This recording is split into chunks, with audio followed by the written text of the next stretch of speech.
de Verneuil et nous allons rencontrer une personne très intéressante dans la campagne régionale qui s'annonce peut-être en juin, peut-être en octobre. Voilà. Donc une petite... Le président du département d'Aiguille avait exproprié nos parcelles régionales et la région a refusé de financer et il a construit la route pour 100 millions d'euros. Bien des Belfing de Madame la conseillère municipale de Sartrouville.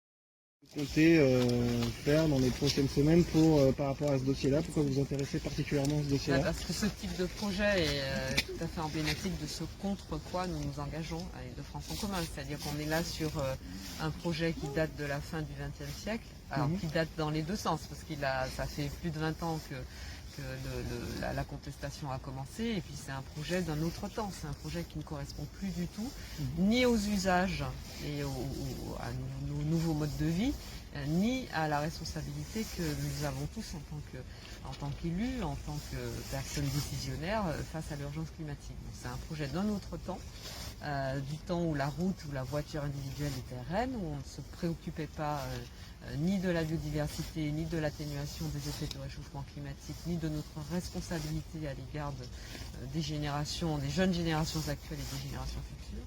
Et on est évidemment, à Île-de-France en commun, totalement opposé à ce type de projet qui repose sur de l'artificialisation, sur de l'atteinte à la biodiversité et sur du tout routier qui nous semble absolument pas souhaitable. Alors, en plus, ma campagne, je veux que ce soit une campagne très participative. J'ai annoncé le mois dernier que si nous étions en responsabilité, nous lancerions une assemblée citoyenne du long terme pour associer les citoyens et les citoyennes à la décision politique. Donc la démocratie participative et délibérative, elle est pour moi fondamentale aux côtés de la démocratie représentative.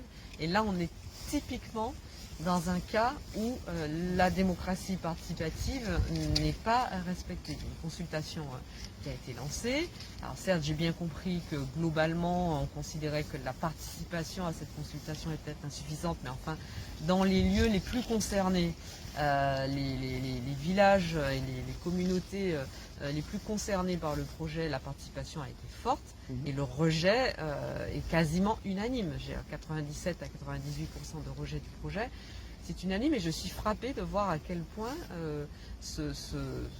l'avis des citoyennes et des citoyens est peu pris en compte par le président de département et peu pris en compte par l'actuelle présidente de région, et que ce projet, mais qui est totalement dépassé et totalement anachronique, soit encore sur les rails, si je puis m'exprimer ainsi. Donc c'était important pour moi de venir constater par moi-même de quoi il s'agit, d'entendre les personnes qui sont mobilisées contre ce projet depuis des années et de les assurer de mon soutien. D'accord. Et donc du coup, quels sont vos arguments pour contrer un petit peu M. Bédier directement, qui est prêt à... Écoutez, les arguments, c'est d'abord que ce serait bien que M. Bédier entende ce que lui disent les citoyens concernés par ce sujet et qui sont contre cette déviation, que M. Bédier et au-delà, l'actuelle présidente de région qui le soutient, entendent la responsabilité que nous avons à l'égard de la biodiversité, à l'égard de la préservation de l'environnement, et puis qu'on soit un petit peu plus cohérent avec la réalité des faits. On sait très bien que la circulation automobile individuelle a tendance à diminuer, que une région responsable, c'est une région qui met en place les infrastructures, les outils, les types de mobilité alternatifs à la voiture individuelle pour baisser encore la place du véhicule individuel.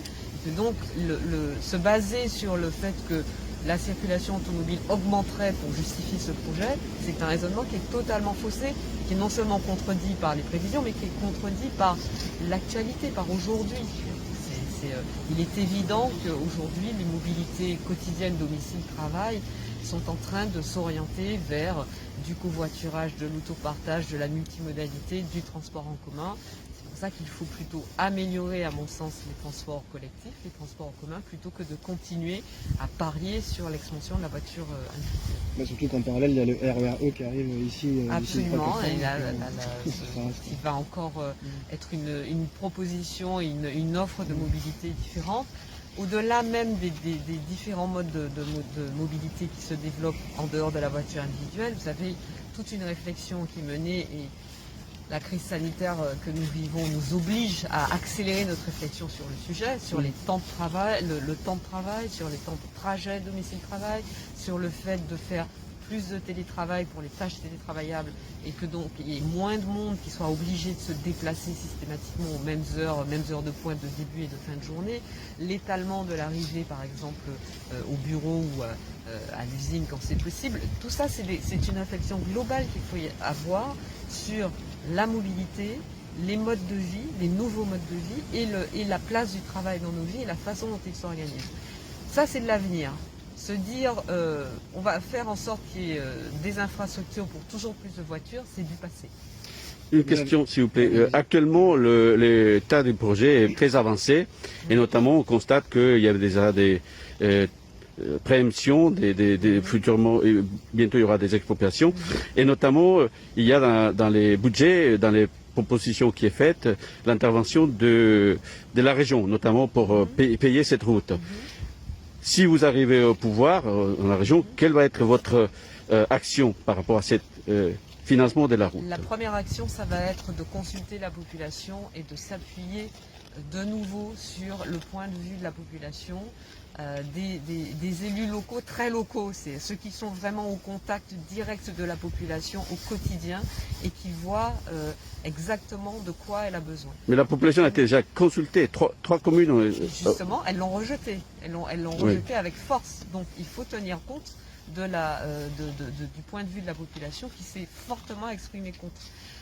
Personnellement, je porte l'idée que la démocratie participative doit être beaucoup mieux organisée et beaucoup plus entendue dans ce type de décision. Je vous l'ai dit à l'instant, ce type de projet, pour moi, est le contraire de ce qu'il faut faire. Donc, évidemment que si je suis élue présidente de région, on va certainement appuyer sur le frein concernant ce projet, pour mettre les choses à plat, discuter avec les populations concernées, discuter avec les élus locaux et réfléchir à un autre projet, soit une suspension totale du projet, soit un autre projet, mais en tout cas arrêter le calendrier tel qu'il est lancé.